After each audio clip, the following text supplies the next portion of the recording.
The first day of Holy Week is, of course, Palm Sunday. This is that glorious day when Jesus, having made a journey from Galilee down to Jerusalem, enters the city mounted on a colt. The people of the city come out and greet Jesus, and they wave palm branches. They throw their garments on the ground.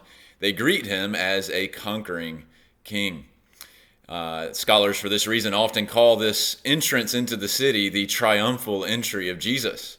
And you can read about it in Luke 19, verses 28 through 44, and I would encourage you to do so.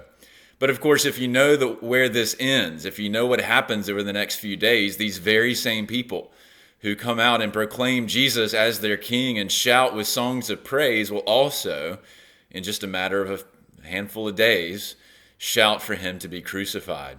And so some have argued that you could actually call this the a-triumphal entry, or in other words, the non-triumphal entry, because Jesus isn't going to conquer the Romans. He's not going to sit on a throne in Jerusalem and somehow overthrow their oppressors like the people perhaps expected. In fact, he's going to end up dead like a common Roman criminal.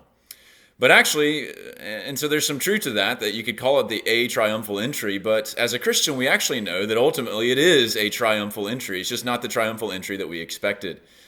Instead of taking a throne in Jerusalem and overthrowing Caesar, for instance, Jesus will ultimately defeat death. He will overthrow death as our greater enemy.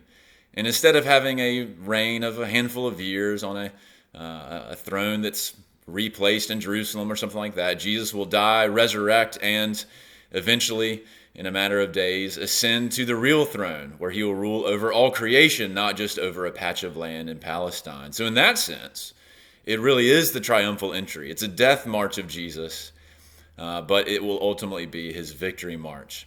And so keep that in mind as you read the two devotionals for today. One, taking a look at Jesus weeping over the city as he approaches it because he knows what is about to transpire.